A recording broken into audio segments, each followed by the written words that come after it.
I'm Amy Barone, and I'm honored to be reading poetry at Boog City Festival 15.5. A big thank you to festival organizer David Kirschenbaum and poetry curator Ron Colm. I'm going to start out with 3 poems from my latest poetry collection, We Became Summer. When in Italy. Feel beautiful in Rome. Grab a bike and get happy in Ferrara, the planned Renaissance city where people travel by cycle, round ancient walls, and along the Po. Retrace Joyce's steps in Trieste and feel the splash of the Adriatic's far north reach. Work hard in Milan, where serious Italians operate on Swiss time. Greet my cousins in Teramo, where hills shrouded in gold harbor lambs and mushrooms. Get mystic in Ravenna, where east meets west, and Byzantine mosaics adorn centuries-old cathedrals.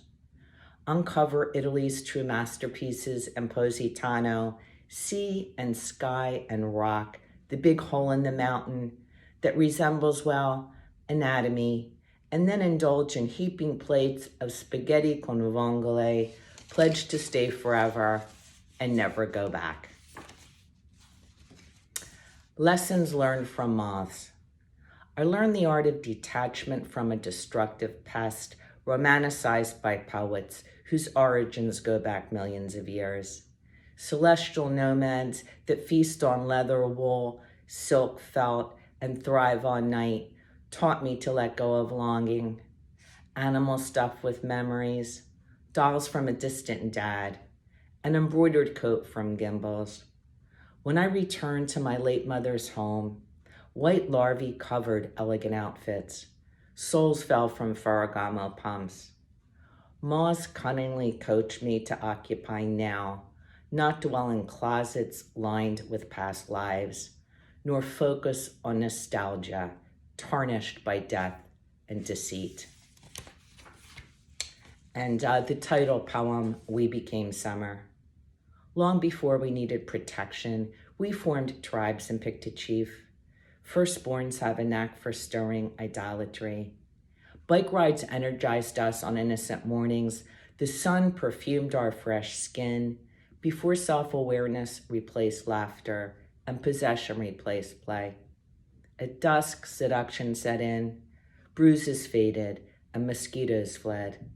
Lightning bugs appeared as beer-soaked dads threw teen neighbors into backyard swimming pools, and we invited boys into the playhouse shed before ennui replaced embracing fear of the unknown.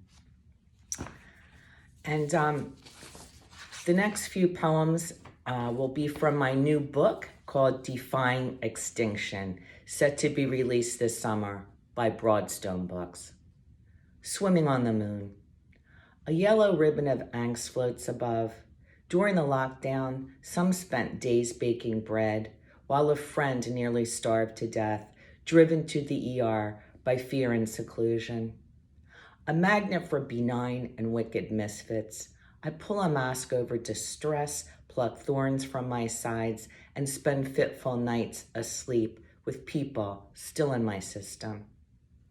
Now that water's been spotted there, I think I'll head to the moon for a swim, embrace lunar life off the grid, get revived on a smooth intergalactic ride as I wave goodbye to bugling elk, dazzles of zebras, and dozing cuttlefish.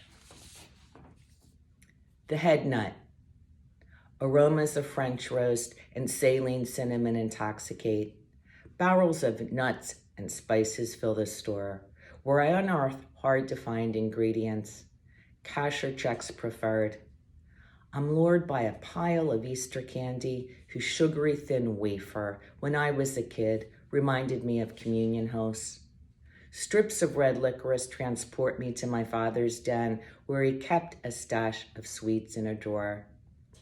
As traditional retailers fold, replaced by virtual stores, I make treks to the head nut for kitchen staples, service with a smile, and welcoming chit-chat. Dried papaya in summer, Italian chestnuts in fall. bargain weekly specials. A coffee bar serves as rest stop. Civilization, as I like it, slowly vanishing in American towns. Queen of Tone. Abigail Barr didn't live 9 lives. She stopped at one. Her job spanned over 50 years at Fender Guitars, where small, nimble hands of a Latino teen made waves. A pickup winder, she advanced from work in soldering and lit a path for other young women who found joy in a unique job. Striving for brilliance, her electric guitars mesmerized legions of fans and radicalized the sound of rock music. She drew demand from Jimi Hendrix, Joan Jett, Eric Clapton, who relied on her handcrafted pickups for their edgy sound. A legacy with measure, they say she wound guitar wire that would have circled the world 16 times. And this is the title poem of my upcoming book, Defying Extinction. The ribbon will be massive, proof that no lady died in vain. I add a piece of sky blue fabric from bedding my late mother sent me as a housewarming gift. Others brought cherished family linens, baby clothes, and delicate doilies. A writer weaved in a purple silk blouse to create a memorial that will hang along the Brown Building in Lower Manhattan, where 146 garment workers at the Triangle Shirtwaist Factory perished in a fire on March 25th, 1911, one of the nation's worst work disasters. We honor mothers, wives, sisters, daughters, and friends, plus 17 men, who work with their hands, mostly immigrants in a new land, escape blocked by locked exits and stairwells. Their sacrifice propelled activism, dignity for workers, remembering. And I'm going to end with survivors. Cowhows reemerged on Bermuda's Nonsuch Island after a 300-year absence. They thrive amid native flora, wildlife, and limited access to man. Tangier Island, in the middle of Chesapeake Bay, supplies the world with soft-shell crab, where water defines life, where home and country matter. The piping plover, hailed one day each summer for its resurgence in the Rockaways, New York, lives protected in camouflaged nests on the beach. Shadowboxing Arctic hares, clinging jellyfish, bone beds and badlands on Fossil Freeway in South Dakota. Me, I'm the woman with medicine in her voice, a forest bather, mating like a corpse plant, melding into time, floating toward a 12th life, like a trumpeter swan.